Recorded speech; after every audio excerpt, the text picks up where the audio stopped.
2. Namaste, yogis, current and future yoga teachers. I'm Alicia, and I have a special guest, Nelma. Hello, hello, hello. Nelma keeps covering up the bump, but it's amazing. Look at that. Just sitting there, growing inside of her.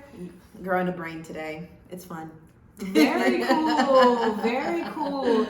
So I have never been pregnant, don't currently have that desire. However, there are so many yoga teachers, current yoga teachers and future yoga teachers who are going through this transition, who are, becoming pregnant. They call them quarantine babies. Is that a thing? Or did I make that up? Oh no, it's a real thing. Yeah. I have 2 quarantine babies. One outside, one inside. Okay. We don't social distance in this house.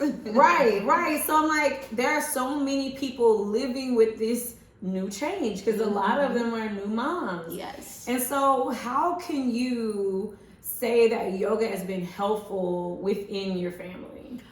So, with my first pregnancy, I had a lot of expectations on how things were going to go. I am, besides a yoga teacher, I am also a health nutritionist chef, a nutritional chef. A very good one, because I'm still thinking about what we have for lunch. And, you create all these expectations for how things are going to go. And the truth of it is, your pregnancy can go in so many different ways. And for my first pregnancy, it did not go the way that I expected at all. I was very sedentary. It turned out to be a high-risk pregnancy. I did not move around too much. When I did, I was able to do a lot of restorative stretching. I did a lot of breath work.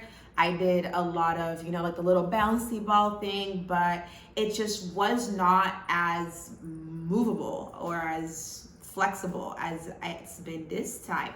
And coming into this pregnancy, I have gone beyond the bounds of what a normal prenatal yoga would do. I am the type of yogi that likes to challenge herself, I like to still do shoulder stands at 4 months, and people be looking at me like, stop, what are you doing? Some people do arm balances and exactly headstands, birds of paradise. I'm all here for it.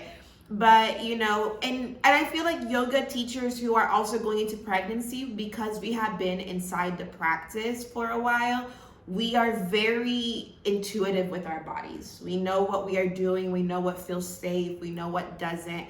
And what advice that I would give to women is to constantly give yourself grace.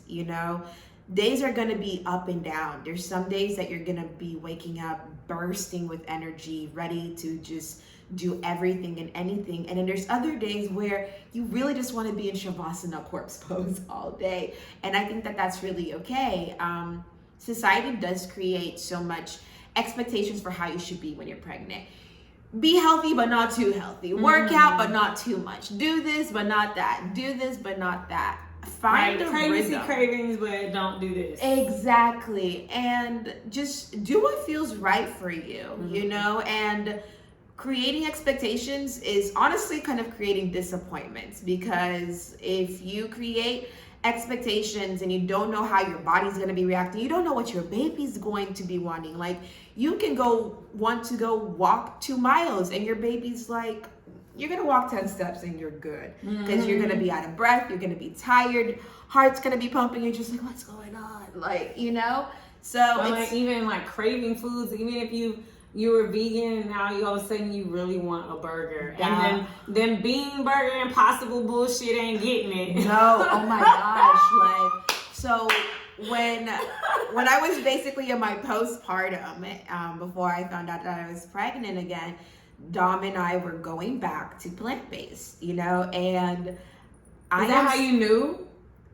When I got sick of Beyond Meat burgers, yeah, I was just like, this is not meat. This this doesn't taste like it. I'm sick of this smell. I'm sick of this flavor. Like, I'm just so tired of it. Because usually I can be quite repetitive with meals in terms of like, I can eat chicken as long as it's seasoned differently or whatever it is. But Beyond Meat has this specific taste and flavor that I was just kind of like, I can't keep doing this no more. Like, we have so many patties in the freezer right now, and I'm just like, I can make you some food, but I'm not going to be eating it for myself.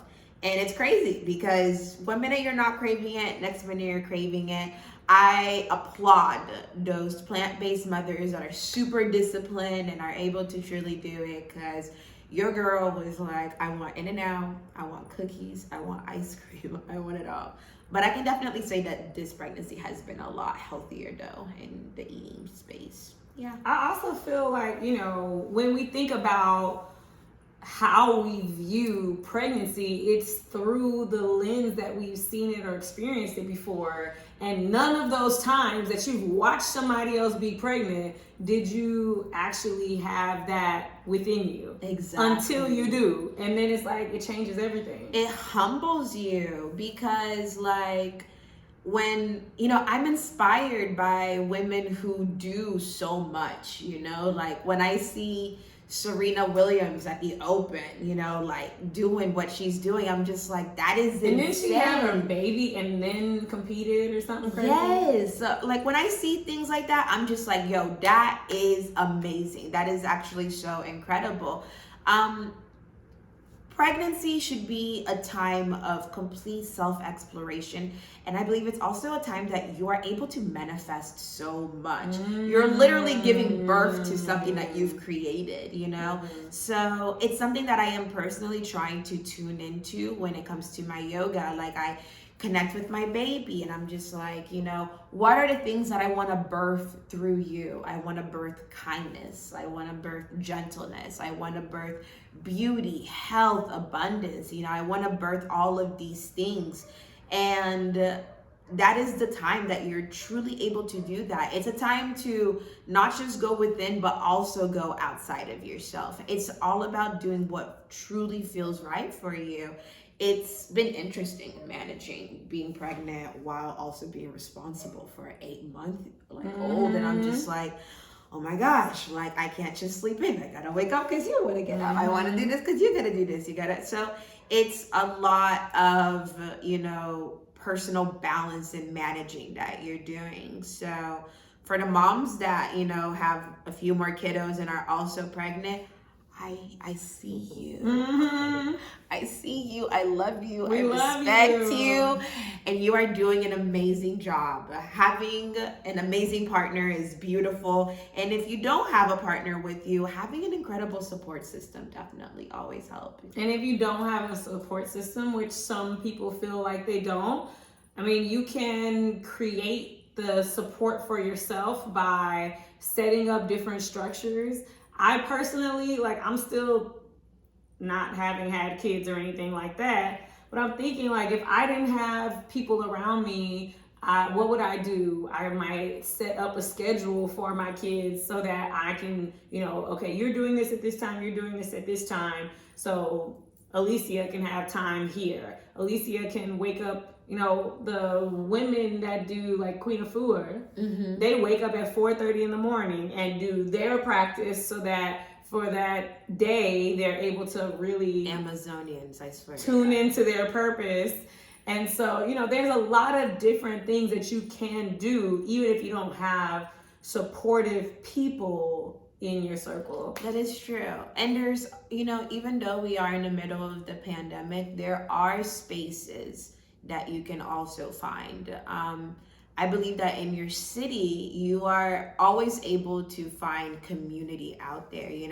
I understand that some people can be a little bit more introverted and, and cautious of their energy in that way. But, sometimes being able to have someone who relates to you can definitely go a long way. Some people are definitely very comfortable doing it on their own. And even the virtual, there's some, yes. I know you've hosted some virtual classes with moms to be. I have, and I do it 101 to keep it very private and personal and catered to your style, because I enjoy doing group settings, but I believe that when you have that one-on-one connection, you're able to build a better relationship with your clients, especially because they're going through such a, very vulnerable, time. And they, only pregnant women get it. It's like, we're going through it. Until you go through it, you don't really know it. But yeah.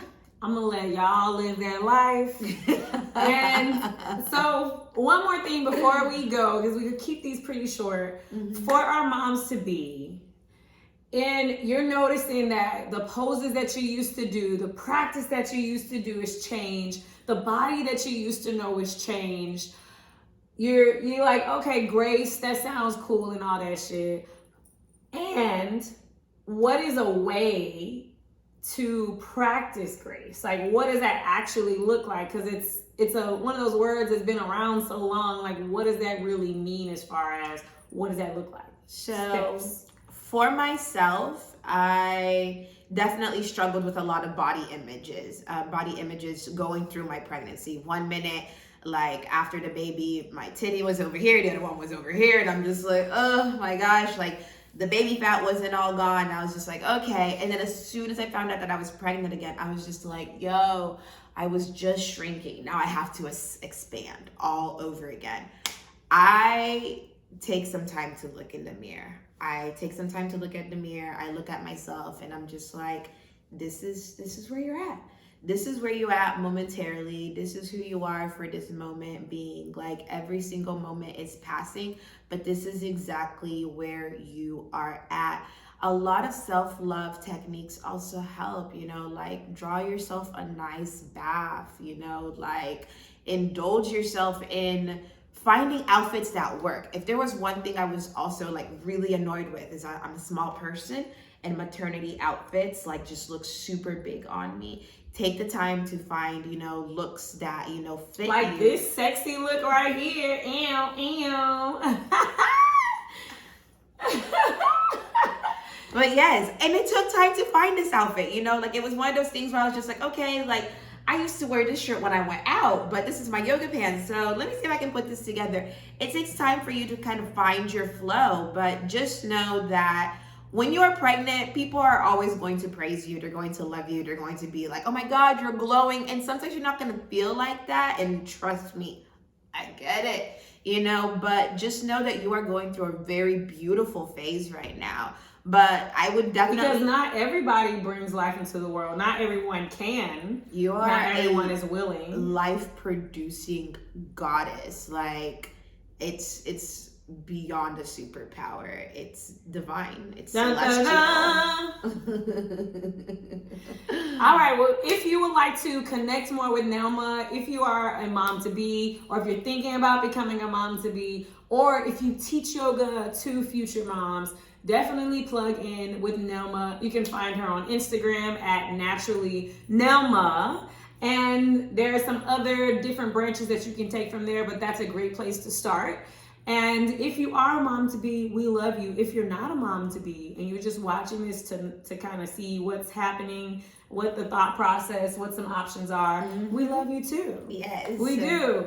And I, as always, am so passionate about the mission to spread world peace through inner peace. So if you're watching this and you know a future mom who maybe doesn't even teach yoga, or maybe she doesn't practice yoga yet, she can still share this video or share some of the thoughts here that resonated with you, and just continue to spread that peace out around, because it takes active intention to spread the peace. And just like it takes really intention to be thinking positive thoughts, thinking kind things to yourself, think about, someone who you may know who may be a new mother, like show some love, give her those little stimulation. We are going through it. Don't come over to hold our baby. Come over with food and support. Okay. Then maybe hold the baby. Brittany's like, oh yeah, you can hold the baby, but it's like, come and support. That's something that, I've heard a lot of mothers say, like, what do you think, what do you wish people did more as, you were coming to this space? It's just like, some days I couldn't get up, like come over with some food, like come over, rub my feet, like you know, like they're. I told my husband when I get pregnant, I need foot rub every night. Like yes, we didn't have that on paper. Yes, yes. Love on yourself before you even expect others to love on you. Treat you as your own soulmate in this space because you are creating your own little soulmate. You know, like trust me, like. These kids are like a long-term relationship you can't break up from. Right. Right. You know, and I will say that whenever my husband sees me rubbing on my own feet or rubbing on my hands or whatever I'm rubbing, he'll join in. It's like, I see that this is something that's feeling good. I want to be a part of it. Be your own love language during this time. For sure. All right. Well, we love you. We will see you in the next video. Peace. I gotta turn it off now.